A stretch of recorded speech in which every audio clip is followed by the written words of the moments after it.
사무엘상 12장 14절부터 25절까지 말씀 우리 한 절씩 함께 교독하겠습니다. 14절 말씀부터 우리 같이 읽도록 하겠습니다.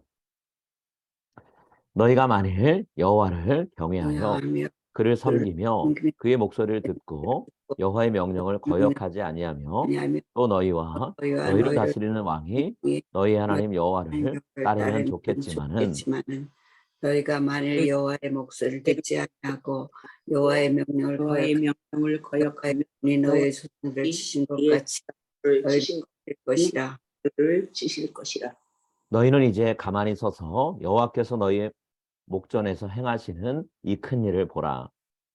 오늘은 밀배는 때가 아니니 내가 여호와께 아뢰리니 여호와께서 우리와 비를 보내사 너희가 여호와의 목전에서 범한 죄악이 너희에게 알게 하시리라. 이에 사무엘이 여호와께 아뢰매 여호와께서 그날에 우레와 비를 보내시니 모든 백성이 여호와와 사무엘을 크게 두려워하니라. 모든 백성이 사무엘에게 이르되 당신의 종들을 위하여 당신의 하나님 여호와께 기도하여 우리가 죽지 않게 하소서. 우리가 우리의 모든 죄의 왕을 구하는 악을 더하였나이다. 사무엘이 백성에게 이르되 두려워하지 말라. 너희가 과연 이 모든 악을 행하였으나 여호와를 따르는 데에서 돌아서지 말고 오직 너희의 마음을 다하여 여호와를 섬기라. 돌아서서 유익하게도 못하며 구원하지도 못하는 헛된 것을 따르지 말라. 그들은 헛되니라. 여호와께서는 너희를 자기 백성으로 삼으신 것을 기뻐하셨으므로 여호와께서는 그의 크신 이름을 위해서라도 자기 백성을 버리지 아니하실 것이요. 나는 너희를 위하여 기도하기를 쉬는 죄를 여호와 앞에 결단코 범하지 아니하고 선하고 의로운 길을 너에게 가르칠 것인지. 너희는 여호와께서 너희를 위하여 행하신 그 큰 일을 생각하여 오직 그를 경외하며 너희의 마음을 다하여 진실이 섬기라. 만일 너희가 여전히 악을 행하면 너희와 너희 왕이 다 멸망하리라. 아멘. 오늘은 서운한 마음을 이긴 사무엘이라는 제목으로 우리가 말씀을 나눴으면 합니다. 사무엘이 인간적인 서운함을 드러내는 그 말로 길갈에서 연설을 시작했었죠. 그 내용이 12장 1절부터 13절까지 말씀이었는데요. 자, 여러분, 사무엘도 우리가 똑같은 성정을 갖고 있는 사람이에요. 연약한 사람입니다. 그렇기 때문에 사무엘이 서운한 마음을 드러내는 것이 무조건 잘못되었다라고 말할 수는 없죠. 우리도 살다 보면 누군가에게 혹은 어떤 일로 인해서 서운한 마음을 품을 때가 있잖아요. 근데 서운한 마음을 품고 그것을 드러내고 끝나는 것, 거기까지만 간다면 사무엘도 우리와 정말 다를 게 없는 사람이구나 라고 말할 수 있지만 사무엘의 인간적인 약점을 드러내고 그의 연설을 끝내지 않았어요. 오늘 우리가 읽었던 14절부터 25절까지 말씀을 보면 사무엘이 백성들에 대해서 갖고 있는 서운한 마음 때문에 하나님이 자신에게 주신 사명을 소홀히 하지 않았다는 거죠. 이스라엘 백성들을 섬기는 자로 하나님이 세우신 그 자리, 그 역할을 사무엘이 내던지지 않았다는 거예요. 여러분, 오늘 본문을 보면 사무엘이 이스라엘 백성과 왕을 위해서 자신이 해야 될 일을 충실히 했어요. 자, 어떤 식으로 자기에게 주어진 사명, 이스라엘 백성과 왕을 위한 사명을 감당했을까요? 사무엘은요, 왕과 백성들이 가야 되는 길이 어디인가를 분명히 제시해 줬어요. 자신을 버리고 자신을 더 이상 원치 않는다고 해서 그들과 나의 관계는 이제 끝이다라고 말하지 않았다라는 거죠. 여전히 이스라엘 백성과 왕이 올바른 길을 갔으면 하나님께 복을 받는 그런 삶을 살았으면 하는 마음으로 그들이 어디로 가야 될지, 무엇을 해야 될지를 알려줬다라는 거예요.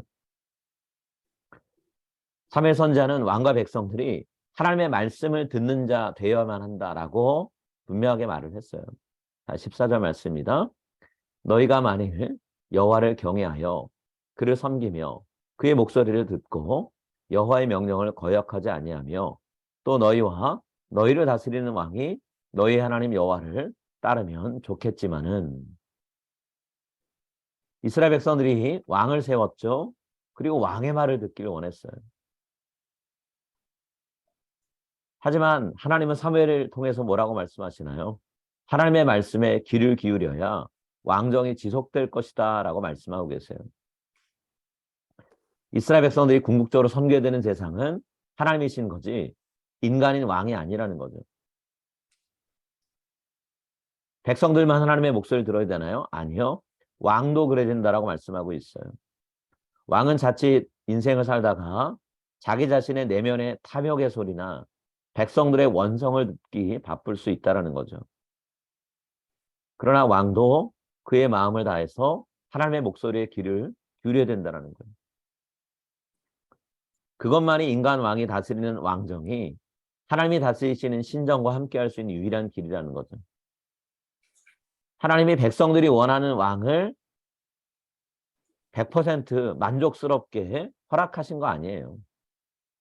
이스라엘 백성들이 왕을 요구한 것은 하나님을 버리는 행동이기 때문에 악한 것이다, 죄다라고 말씀하셨어요. 그렇지만 그들에게 기왕의 왕정을 허락하셨을 때 하나님의 다스림을 고스란히 그대로 유지하면서 갈 수 있는 길을 알려주셨다는 거죠. 하나님의 말씀에 귀를 기울이는 것, 하나님의 말씀대로 따르는 것, 그것이 왕정과 신정이 함께 갈 수 있는 길이라는 거예요. 그런데 만약에 이스라엘 백성과 왕이 하나님의 목소리에 귀를 기울이지 않고 오히려 하나님의 명령을 거스르며 살아간다면 어떻게 될까요? 사무엘 선지자는 분명하게 이스라엘 백성에게 경고하는데요. 하나님의 심판하시는 손을 마주보게 될 것이다 라고 경고했어요. 15절 말씀 우리 한번 같이 읽겠습니다.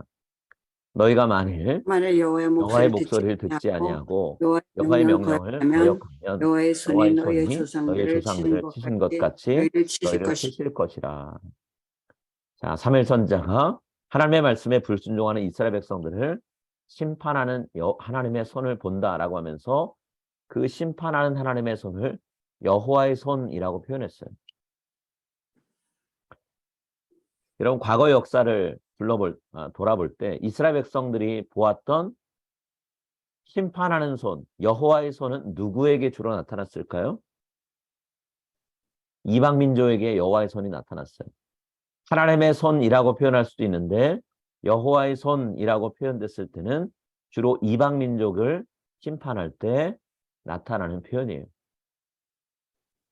이스라엘 백성을 이집트 밖으로 내보내라고 하나님 명령하셨죠. 모세와 아론을 통해 명령하셨을 때 그 하나님의 명령을 거역했던 바로 왕, 이집트의 왕과 이집트의 백성들, 그들의 불순종하는 모습에 심판하는 여호와의 손이 나타났어요. 출애굽기 9장 1절부터 3절 말씀 제가 읽겠습니다. 여호와께서 모세에게 이르시되 바로에게 들어가서 그에게 이르라. 히브리 사람의 하나님 여호와께서 말씀하시기를 내 백성을 보내라. 그들이 나를 섬길 것이니라. 내가 만일 보내기를 거절하고 억지로 잡아두면 여호와의 손이 들에 있는 내 가축 곧 말과 나귀와 낙타와 소와 양에게 더하리니 심한 돌리병이 있을 것이며. 자, 우리가 읽은 것처럼 하나님의 말씀에 불순종하는 이방 민족 애굽 사람들을 심판할 때 여호와의 손이 나타났어요. 또 이후에 어떤 사람들에게 여호와의 손이 나타나서 심판을 내렸을까요? 사무엘상 5장 6절에 의하면 하나님의 언약궤를 빼앗아서 자기들의 신전에 놓아 여호와를 모독하려고 했던 블레셋 사람들, 특히나 블레셋 주요 도시 5개 중에 아스돗이라고 하는 도시에 살고 있던 사람들에게 여호와의 손이 나타났어요. 사무엘상 5장 6절입니다. 여호와의 손이 아스돗 사람에게 엄중히 더하사 독한 종기의 재앙으로 아스돗과 그 지역을 쳐서 망하게 하니. 블레셋 족속 중에 아스돗 사람들에게 임했던 여호와의 손이요, 언약궤를 다른 곳으로 옮겼을 때, 가드란 곳으로 옮겼을 때 그곳에서 또 나타납니다. 자, 사무엘상 5장 9절 말씀이에요.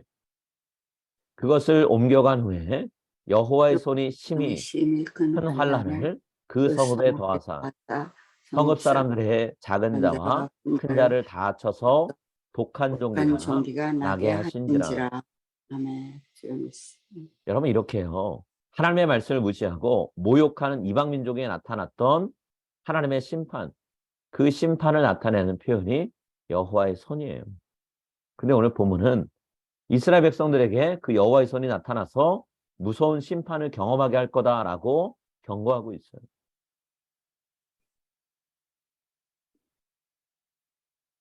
어떻게 하나님이 그분의 선택한 백성인 이스라엘 백성들한테 이런 행동을 하실까요? 분명히 이유를 밝히셨죠. 하나님의 말씀을 듣지 않고 거역한다면 이스라엘 백성은 더 이상 하나님의 백성, 하나님의 선택된 민족이라고 할 수 없다라는 거예요. 불순종하는 이스라엘 백성은요, 하나님의 통치를 거부하는 이방인과 다를 바 없다라는 거죠. 사사시대에 우상을 숭배했고 하나님 멀리했던 이스라엘 백성들, 하나님은요 이방인 대하듯 하셨어요. 사사기 2장 11절부터 15절까지 말씀에 그들이 이방 민족과 크게 다르지 않게 사는 것을 보고 하나님이 어떤 벌을 내리셨는가를 말씀하고 있어요. 그 시대에 하나님이 이방 민족을 대하듯 여호와의 손을 통해 심판하신 것처럼 앞으로 이스라엘 백성들이 하나님을 함부로 대하고 따르지 않는다면 조상들이 경험했던 여호와의 매서운 손길을 보게 될 거라는 거죠. 하나님이 사무엘 선지자를 통해서요. 경고가 될 만한 아주 큰 일을 그들 앞에 행하셨어요. 자, 농사, 수확철이 된 이스라엘 백성에게 하나님은 수확을 할 수 없을 것이다 라고 하는 심판의 경고를 하셨는데요. 16절부터 18절 말씀에 이렇게 하나님 말씀하셨어요. 너희는 이제 가만히 서서 여호와께서 너희 목전에서 행하시는 이 큰 일을 보라. 오늘은 밀베는 때가 아니냐. 내가 여호와께 아뢰리니 여호와께서 우레와 비를 보내사 너희가 왕을 구한 일 곧 여호와의 목전에서 범한 죄악의 금을 너희에게 밝히 알게 하시리라.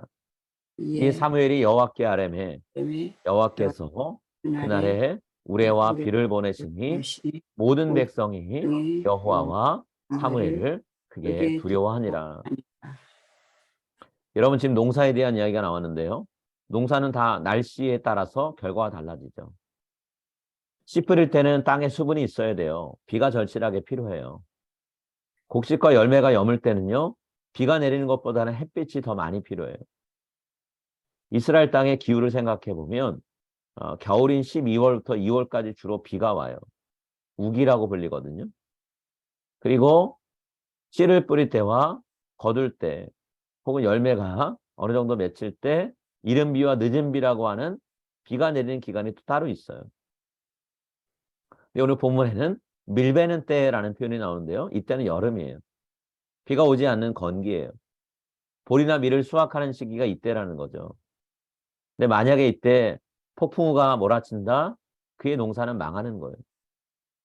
한국에 계실 때 혹시 경험하셨는지 모르겠지만 여름을 지나면서 태풍이 지나가고 나면 가을 벼농사 지었던 거 벼가 물에 잠겨가지고 쌀농사가 망했다라고 그렇게 뉴스가 나올 때가 많아요. 비가 필요한 때가 있고 비가 오면 안 되는 때가 있다는 거죠. 그런데 하나님이 이스라엘 백성들한테 경고의 메시지를 보내시려고 밀을 수확하는 때 비를 내리고 우레를 내려서 밀 수확이 어렵게 만드시는 거예요. 밀이 썩어버리고 쓰러지고 그래서 수확할 수 없게 만드시는 거죠. 하나님의 뜻을 거역한다면 저들이 당연히 자신들의 것이라 생각되는 것을 가질 수 없게 만드시겠다라고 말씀하고 계세요. 어려운 상황을 통해서 하나님이 경고의 메시지를 하시는 거죠. 자, 이스라엘 백성들이 이 모습을 보고 이 상황을 보고 하나님과 사무엘 선지자를 두려워할 수밖에 없었어요. 우리가 아무리 노력해도 하나님이 허락하시지 않으면 우리의 것이 될 수 없는 것이 우리 인생이구나라는 것을 보게 하시는 거죠. 여러분 우리의 삶도 마찬가지라는 거죠. 우리가 하나님을 믿는 사람이다라고 말을 해도 하나님의 뜻을 거역하고 하나님의 말씀을 제대로 순종하지 않으면 하나님도 우리에게 이스라엘 백성에게 보이셨던 그 행동을 하지 않으시란 보장이 없다라는 거예요. 너희가 말로는 내 백성이라고 얘기하는데 너희들의 삶은 내 백성이 아니야 라고 하시면서 우리를 호통치시고 우리에게 경고하시는 상황들을 연출하실 수 있다는 거죠. 우리가 두려운 마음으로 살았으면 좋겠어요. 공포가 아니라 하나님을 경외하는 마음으로 살았으면 합니다. 하나님은 내가 함부로 대해서는 안 되는 분이라는 것을 우리가 마음속으로 새겼으면 좋겠어요. 친밀한 하나님이시지만 함부로 대해도 되는 그런 분은 아니라는 것. 우리가 그 사실을 오늘 본문 말씀을 통해 교훈을 삼았으면 합니다. 자, 우레와 비를 보내신 하나님, 밀수하기 어렵게 하신 그 하나님을 바라보면서 이스라엘 백성은 어떤 반응을 보이나요?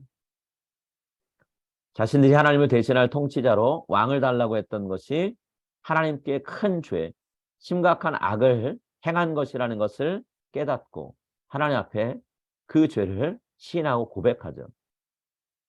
19절 말씀이에요. 모든 백성이 사무엘에게 이르되 당신의 종들을 위하여 당신의 하나님 여호와께 기도하여 우리가 죽지 않게 하소서. 우리가 우리의 모든 죄에 왕을 구하는 악을 더하였나이다. 여러분, 이스라엘 백성들이 하나님 앞에 죄를 고백하고요. 사무엘 선지자한테 용서를 비는 기도를 해달라고 요청하고 있어요. 그전까지는 기도해달라는 부탁도 안 했죠. 그냥 본인들이 원하는 대로 살았잖아요.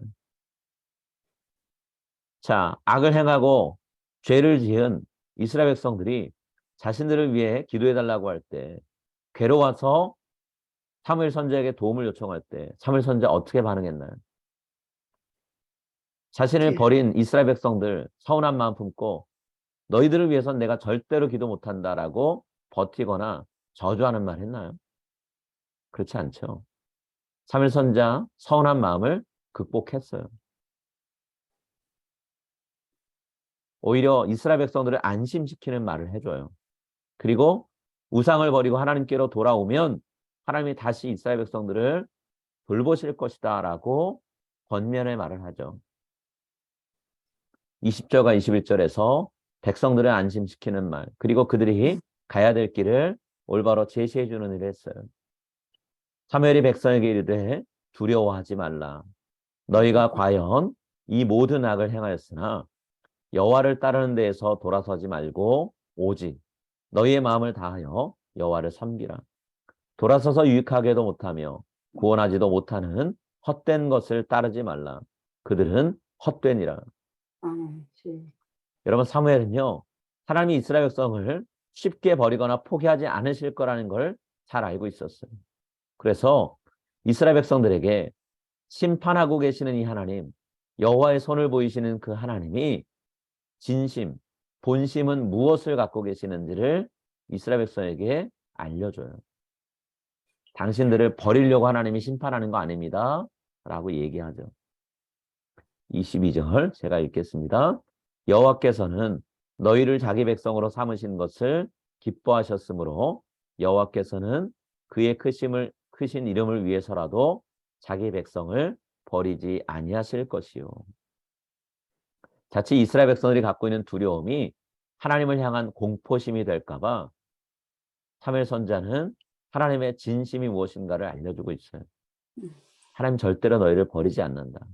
너희가 하나님께로 돌아오면 하나님은 그분의 손을 부드럽게 펼치셔서 너희를 다시 끌어안아 주실 것이다 라고 말씀하는 거죠. 이렇게 사무엘 선지자는요, 이스라엘 백성들이 지금 이 순간 해야 될 일이 무언가를 알려줬어요. 거기서 끝나지 않죠. 앞으로도 이스라엘 백성들을 위해서 간절하게 두 손을 모으고 무릎 꿇고 기도하며 그들의 삶에 힘을 보태겠다라고 약속했어요. 이스라엘 백성이 가야 될 길이 어디인지를 앞으로도 계속해서 가르쳐 줄 것이다 라고 약속해요. 그러니까 사무엘 선지자의 인도를 따라서 하나님을 잘 섬기고 우상을 멀리해라. 왕의 목소리보다 하나님의 목소리 듣는 것을 우선하며 살아라 라고 마지막 권면을 해요. 자, 23절과 25절입니다. 나는 너희를 위하여 기도하기를 쉬는 죄를 여호와 앞에 결단코 범하지 아니하고 선하고 의로운 길을 너희에게 가르칠 것인지 너희는 여호와께서 너희를 위하여 행하신 이 큰 일을 생각하여 오직 그를 경외하며 너희의 마음을 다하여 진실이 섬기라. 만일 너희가 여전히 악을 행하면 너희와 너희 왕이 다 멸망하리라. 여러분, 사무엘 선지자가 왜 25절에서 너희가 만일 여전히 악을 행하면 너희와 너희 왕이 다 멸망하리라 이렇게 얘기했을까요? 사무엘 선지자가 정말 이스라엘 백성이 이렇게 하나님의 뜻을 거역하고 살다가 멸망을 당하기를 원해서 그런 걸까요? 너희가 나를 거부하고 버렸으니까 너희는 다 하나님께 심판받고 죽었으면 좋겠다. 그런 마음 표현한 걸까요? 아니죠. 사무엘 선지자는 인간적인 서운함을 극복한 거예요. 마음속으로는 서운하지만 그래도 자신이 감당해야 될 사명을 끝까지 감당하며 이 말을 하고 있는 거예요. 제발 이스라엘 백성들이 하나님의 뜻을 따라서 멸망의 길이 아니라 영생의 길을 따라가기를 바라는 마음으로 이렇게 경고하고 권면하는 거죠. 아멘. 이스라엘 백성들이 사무엘을 통해 주신 하나님의 말씀을 온전히 따를 수 있으려면 말로 가르치는 것으로 끝나면 안 되겠죠.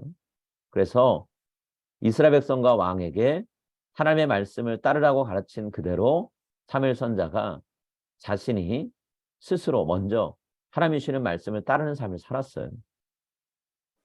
사무엘 선지자가 자신의 삶을 통해서 본을 보이며 이스라엘 백성을 이끈 진정한 리더로 섰던 거죠.